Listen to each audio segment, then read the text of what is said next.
अब आपको जो ब्रिज का एग्रीमेंट है वो तस्वीरें दिखाते हैं जिसमें एनडीटीवी को केबल ब्रिज को लेकर अजंता मैन्युफैक्चरिंग कंपनी और मोरबी नगरपालिका के बीच कॉन्ट्रैक्ट की कॉपी मिली है।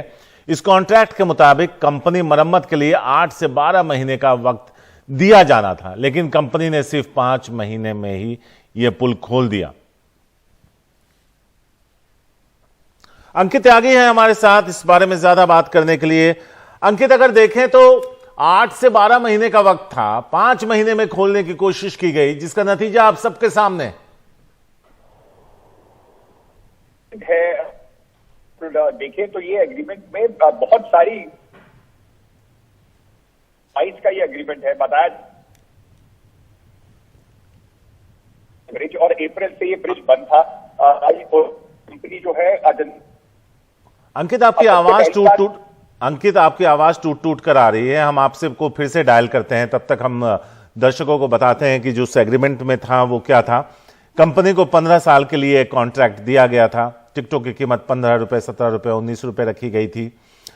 हर साल उसमें इजाफा किया जाना था। 8 से 12 महीने का वक्त दिया जाना था कंपनी को मरम्मत के लिए, लेकिन कंपनी ने सिर्फ 5 महीने यानी मार्च से अक्टूबर तक के वक्त में ही इस पुल को ऑपरेशनल कर दिया, जिसका खामियाजा 140 जिंदगियों ने चुकाया।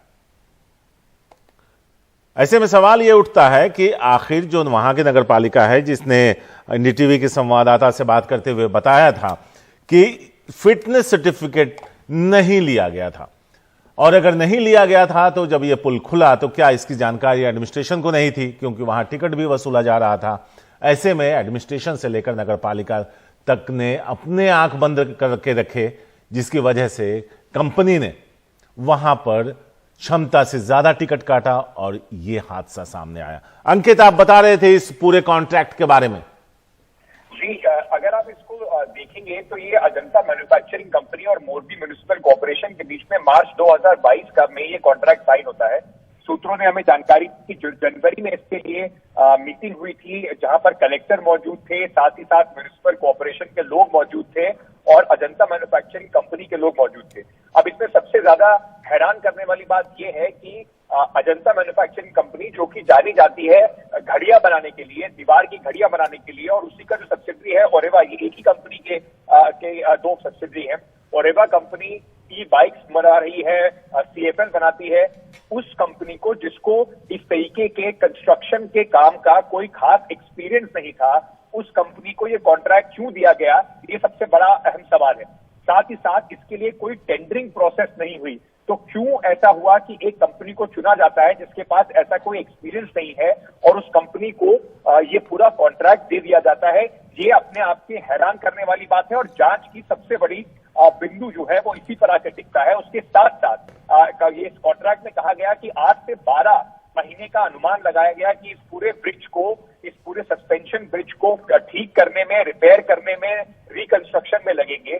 तो क्यों ऐसा हुआ कि अप्रैल के अंत में जो काम शुरू होता है वो अक्टूबर में, अगर आप सबसे लगा लें तो करीब 6 महीने का वक्त बैठता है। तो क्यों ऐसा हुआ कि बिना म्युनिसिपैलिटी को जानकारी दिए 26 अक्टूबर को इसको जनता के लिए खोल दिया गया? काम में जल्दबाजी क्यों की गई? क्यों जो 8 से 12 महीने की मियाद थी उससे पहले ही इस पुल को जनता के लिए खोला गया? और अगर इसको खोल दिया गया और उस पर टिकट भी वसूला जा रहा था, अगर ये सब चीजें हो रही थी, तो 4 दिन तक, जब तक ये पुल खुला रहा और ये हादसा हुआ, तब तक वहां पर लोकल म्युनिसिपैलिटी, जो अब ये ढिंढोरा पीट रही है कि हमसे पूछा नहीं, फिटनेस सर्टिफिकेट नहीं लिया, वो क्या आंख बंद करके क्यों बैठी हुई थी? और साथ ही साथ लोकल पुलिस ने क्यों इसके ऊपर कोई कार्रवाई नहीं की? क्योंकि अगर किसी कंपनी को म्युनिसिपैलिटी कॉन्ट्रैक्ट देती है तो कुछ शर्तों पर कॉन्ट्रैक्ट देती है। अगर वो शर्तें पूरी ना हो तो उनके उल्लंघन पर उस पर जुर्माना लगाना या उस पर कोई कार्रवाई करना भी म्युनिसिपैलिटी का ही काम है। तो अपना पल्ला झाड़ने से शायद मोरबी म्युनिसिपैलिटी और उनके अधिकारियों की बात बनेगी नहीं। साथ ही साथ इसमें अगर आप देखें तो कंपनी को कहा गया कि आप हर साल अगले 15 साल तक, यानी कि 2037 तक, हर साल इसमें टिकट का पैसा बढ़ा सकते हैं। पहले साल 15 रुपए, फिर 17 रुपए, फिर 19 रुपए, आप इस तरीके से हर साल पैसा इसमें बढ़ाते रहिए। तो ये एक लंबा कॉन्ट्रैक्ट था। अगर रोज इस पुल पर सैकड़ों की संख्या में लोग आ रहे थे तो हजारों लाखों रुपए की कमाई का साधन था रोज का।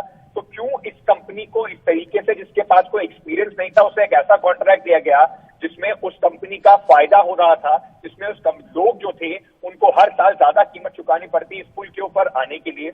उसके साथ साथ इस कंपनी को जब ये पूरा कॉन्ट्रैक्ट दिया गया तो उसके पीछे की क्या इन्वेस्टिगेशन थी, कि इन्होंने ऐसा क्या काम दिखाया जिससे इंप्रेस होकर मोरबी म्युनिसिपल कॉर्पोरेशन ने ये कॉन्ट्रैक्ट जो है ये अजंता मैन्युफैक्चरिंग प्राइवेट लिमिटेड को दिया है। कई अहम सवाल है। जो एफआईआर दर्ज हुई है उसमें किसी का नाम नहीं लिखा गया है, कंपनी का नाम आपको मालूम है, उसके बाद भी एफआईआर में कंपनी का नाम तक नहीं लिखा गया है।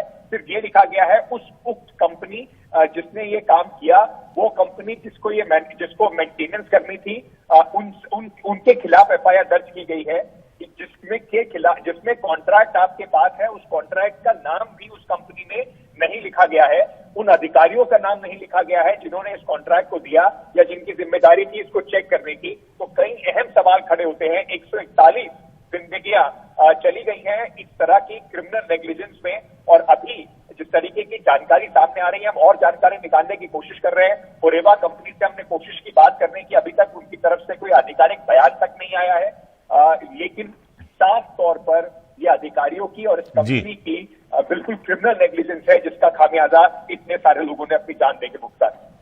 अंकित, एक सवाल तो उठता है कि जब पूरे शहर को मालूम था कि यह पुल खुल गया है, टिकट लीजिए और वहां चलिए सेल्फी लेकर आते हैं, ऐसे में एडमिनिस्ट्रेशन और नगर पालिका ने जानकर आंख बंद करके रखा। और दूसरा, क्या कोई ऐसी मिसाल मिलती है जहां पुल पर इधर से उधर जाने में या फिर सेल्फी लेने के लिए कहीं टिकट लगता हो, या एक नई शुरुआत थी ये? देखिए, ये बहुत मतलब हैरान करने वाली बात है कि ऐसा कैसे हो सकता है कि आप किसी पुल पर कोई भी आ रहा हो, जा रहा हो, आप उस पर कोशिश करें कि उस पर लोग टिकट लेके जाएं।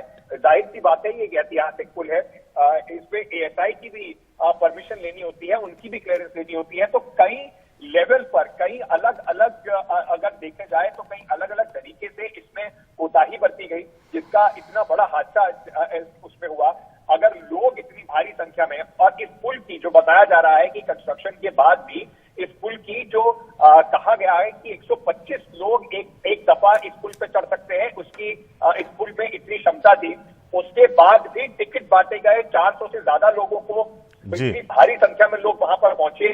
तो शायद ये सिर्फ और सिर्फ पैसा बनाने का जो एक बिल्कुल तरीका सोचकर जिस तरीके से काम किया गया, उसका खामियाजा लोगों ने अपनी जान देके भुगता। शुक्रिया अंकित इस पूरी बातचीत के लिए।